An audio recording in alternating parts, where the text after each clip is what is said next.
എല്ലാ കൂട്ടുകാർക്കും നമസ്കാരം. നമ്മുടെ പുതിയ വീഡിയോയിലേക്ക് സ്വാഗതം. ഇന്നത്തെ നമ്മുടെ വീഡിയോ വളരെ സ്വാദേറിയ നല്ലൊരു പഞ്ഞിയപ്പം തയ്യാറാക്കി എടുക്കലാണ്. രാവിലെ ബ്രേക്ക്ഫാസ്റ്റ് ആയിട്ടും വൈകിട്ട് നല്ലൊരു ചായ പലഹാരമായിട്ടും കഴിക്കാൻ പറ്റിയ ഈ ഒരു ഹെൽത്തി അപ്പം ഉണ്ടാക്കിയെടുക്കാനാണെങ്കിലോ വളരെ സിമ്പിളാണ്. ആർക്കും കണ്ടാല് കൊതി തോന്നുന്ന അത്രയും കാണാൻ തന്നെ ഭംഗിയാണ്. നമ്മുടെ അമ്മമാർക്കും കുട്ടികൾക്കൊക്കെ ഒരുപോലെ ഇഷ്ടമായ ഈ ഒരു പഞ്ഞിയപ്പം സിമ്പിളായിട്ട് തന്നെ ഇനി എല്ലാവർക്കും വീടുകളിൽ തയ്യാറാക്കി എടുക്കാം. ഈ ഒരു അപ്പം തയ്യാറാക്കി എടുക്കുമ്പോൾ ഇതിലേക്ക് ചോറോ അവിലോ ഒന്നും തന്നെ ചേർക്കേണ്ടതില്ല. എങ്കിലും നല്ല സോഫ്റ്റ് ആയിട്ടാണ് നമുക്ക് ഇത് വേവിച്ചെടുക്കാൻ സാധിച്ചിട്ടുള്ളത്. അപ്പൊ നോക്കാം എങ്ങനെയാണ് വളരെ രുചികരമായിട്ടുള്ള പഞ്ഞിയപ്പം തയ്യാറാക്കി എടുക്കുന്നതെന്ന് നമ്മുടെ വീഡിയോയിൽ കൂടെ നമുക്ക് കണ്ടു നോക്കാം.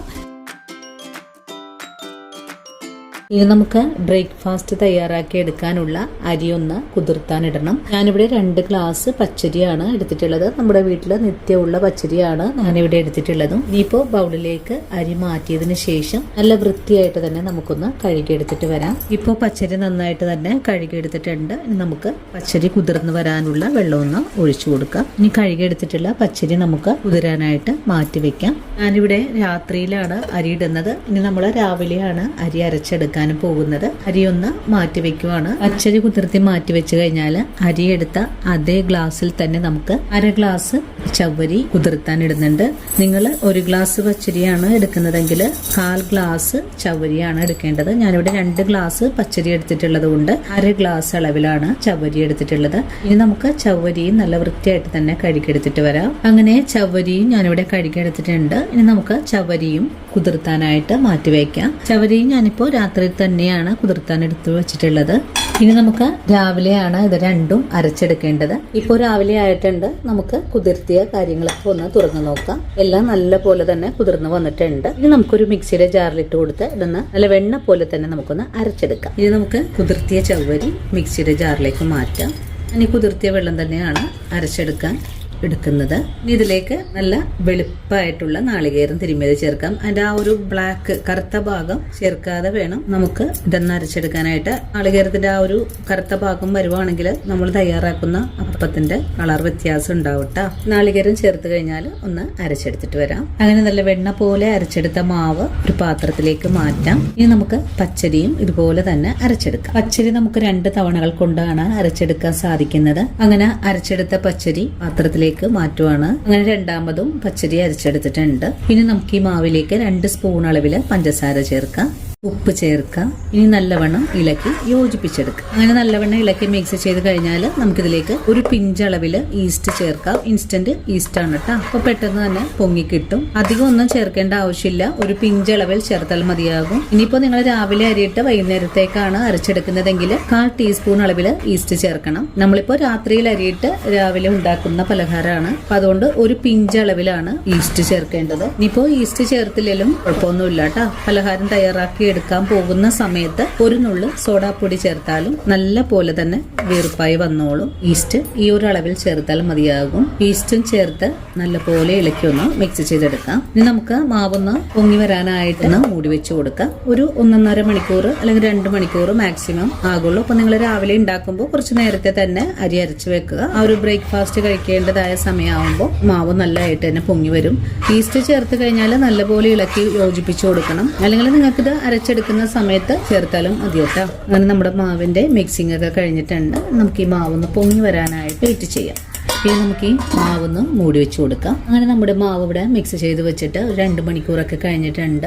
ഈ ഒരു സമയത്ത് മാവ് ഇതുപോലെയാണ് ആയി വന്നിട്ടുള്ളത്. നമുക്കിതുപോലെ ഒന്ന് ഇളക്കി യോജിപ്പിച്ചു കൊടുക്കാം. ഇതാണ് നമ്മുടെ മാവിന്റെ പാകം. ഇനി ഈ ഒരു രീതിയിൽ ഒന്ന് ചെറുതായിട്ട് ഇളക്കി യോജിപ്പിച്ചതിന് ശേഷം നമുക്ക് പലഹാരം തയ്യാറാക്കാൻ തുടങ്ങാം. നിങ്ങൾക്ക് ഈ ഒരു മാവിലേക്ക് കുറച്ചുകൂടെ പഞ്ചസാരയൊക്കെ ചേർത്ത് തയ്യാറാക്കി എടുക്കാൻ പറ്റുമെങ്കിൽ അട്ടയപ്പമായിട്ട് കഴിക്കാൻ. ഞാനിപ്പോൾ അധികം മധുരമൊന്നും ചേർത്തിട്ടില്ല. നമ്മളിത് കറിയുടെ ഒപ്പം സെർവ് ചെയ്യാൻ വേണ്ടിയിട്ടാണ് തയ്യാറാക്കിയിട്ടുള്ളത്. ഞാൻ അധികം ഒന്നും കുത്തിയിളക്കി എടുക്കരുത്. ഉടൻ തന്നെ നമുക്ക് അപ്പം തയ്യാറാക്കാൻ തുടങ്ങാം. അപ്പം തയ്യാറാക്കി എടുക്കാനായിട്ട് ഞാൻ ഇതുപോലെ ചെറിയ പാത്രങ്ങളാണ് എടുത്തിട്ടുള്ളത്. പാത്രത്തില് കോരി ഒഴിച്ചാണ് ഞാനിന്ന് അപ്പം തയ്യാറാക്കി എടുക്കാനും പോകുന്നത്. ഇനി നമുക്ക് ഈ പാത്രത്തിന്റെ ഉൾഭാഗത്തേക്ക് കുറച്ച് വെളിച്ചെണ്ണ ഒന്ന് പുരട്ടി കൊടുക്കാം. നിങ്ങൾക്ക് വെളിച്ചെണ്ണയോ നെയ്യോ എന്ത് വേണമെങ്കിലും എടുക്കാവുന്നതാണ്. എല്ലാ പാത്രത്തിലും ഓയിൽ ബ്രഷ് ചെയ്യാം. ഇനി ഓരോ പാത്രത്തിലേക്കും മാവ് കോരി ഒഴിച്ചു കൊടുക്കാം. മാവ് കോരി ഒഴിച്ചു കൊടുക്കുമ്പോൾ ഒരു 1/4 ഭാഗം മാത്രം ഒഴിച്ചു കൊടുത്താൽ മതിയാകും. അല്ലെങ്കിൽ അപ്പം വെന്ത് പൊട്ടി വരാനൊക്കെ സാധ്യത കൂടുതലാണ്. ഇനി ആവി വരുന്ന പാത്രത്തിലേക്ക് മാറ്റി മൂടി വെച്ച് തന്നെ വേവിച്ചെടുക്കാം. നമുക്കിന്ന് 2-3 തവണകൾ കൊണ്ടാണ് അപ്പം മുഴുവനും തന്നെ തയ്യാറാക്കി എടുക്കാൻ സാധിക്കുന്നത്. ആദ്യം ഒരു 5 മിനിറ്റ് നേരം ഫുൾ ഫ്ലെയിമിലും അതിനുശേഷം ഒരു 5 മിനിറ്റ് നേരം മീഡിയം ഫ്ലെയിമിൽ വെച്ചിട്ടാണ് നമുക്ക് വേവിച്ചെടുക്കേണ്ടത്. ഇനി അപ്പം ഒന്ന് വെന്ത് വരട്ടെ. അങ്ങനെ ഒരു 10 മിനിറ്റ് ആയിട്ടുണ്ട് നമ്മുടെ അപ്പം വേവിക്കാൻ വെച്ചിട്ട്. ഇനി നമുക്ക് ഈ മൂടി ഒന്ന് തുറന്ന് നോക്കാം. നല്ല പോലെ തന്നെ അപ്പം വെന്ത് വന്നിട്ടുണ്ട്. നമുക്കിതൊന്ന് കുത്തിയും കൂടെ നോക്കാം. നല്ല സോഫ്റ്റ് ആണ് കേട്ടോ. ഇനി നമുക്ക് ഈ പാത്രങ്ങൾ താഴേക്ക് ഇറക്കി വെക്കാം. അങ്ങനെ നമ്മുടെ ആദ്യം വേവിക്കാൻ വെച്ചിട്ടുള്ള അപ്പങ്ങളെല്ലാം ഇവിടെ വെന്ത് വന്നിട്ടുണ്ട്. ഈ അപ്പത്തിന്റെ ചൂടാറി വരുമ്പോൾ നമുക്കിതൊന്ന് അടർത്തിയെടുക്കണം. ഈ ഒരു രീതിയിൽ തന്നെ നമുക്ക് എല്ലാ അപ്പങ്ങളും വേവിച്ചെടുക്കാം. അങ്ങനെ നമ്മുടെ അപ്പങ്ങളൊക്കെ ഇവിടെ ചൂടാറി വന്നിട്ടുണ്ട്. നമുക്കിതൊന്ന് അടർത്തിയെടുക്കാം. ദാ ഇപ്പൊ നിങ്ങൾക്ക് കാണാലോ, പാത്രത്തിൽ നിന്നെല്ലാം വിട്ടു നിൽക്കുന്നൊരു പാകത്തിനാണ് ആയി വന്നിട്ടുള്ളത്. ഉണ്ടോ? അടർത്തിയെടുക്കാനായിട്ട് നമുക്കിതൊന്ന് ഒന്നുകൂടെ വിടിവിച്ചെടുക്കാം. ഇതുപോലെയാണ് നമ്മുടെ അപ്പം ഇവിടെ റെഡിയായി വന്നിട്ടുള്ളത്. ഉണ്ടോ? നല്ല പെർഫെക്റ്റ് ആയിട്ട് തന്നെയാണ് നമുക്കിവിടെ വേവിച്ചെടുക്കാൻ സാധിച്ചിട്ടുള്ളത്. അരികൊക്കെ നല്ല ഷേപ്പായിട്ട് തന്നെ നമുക്കിവിടെ വേവിച്ചെടുക്കാൻ സാധിച്ചിട്ടുണ്ട്. പാത്രത്തിൽ നിന്നും മാറ്റാം. ഇനി അടുത്തതും നമുക്കിതുപോലെ തന്നെ അടർത്തിയെടുക്കാം. ഇത് ഒന്നുകൂടെ അരിയെല്ലാം വിട്ടു നിൽക്കുന്ന ഭാഗത്തിലേക്കാണ്. അങ്ങനെ രണ്ടാമത്തെ അപ്പവും നമ്മൾ വേവിച്ചെടുത്തിട്ടുണ്ട്. ഞാൻ ഈ പാത്രത്തിലേക്ക് മാറ്റുവാണ്.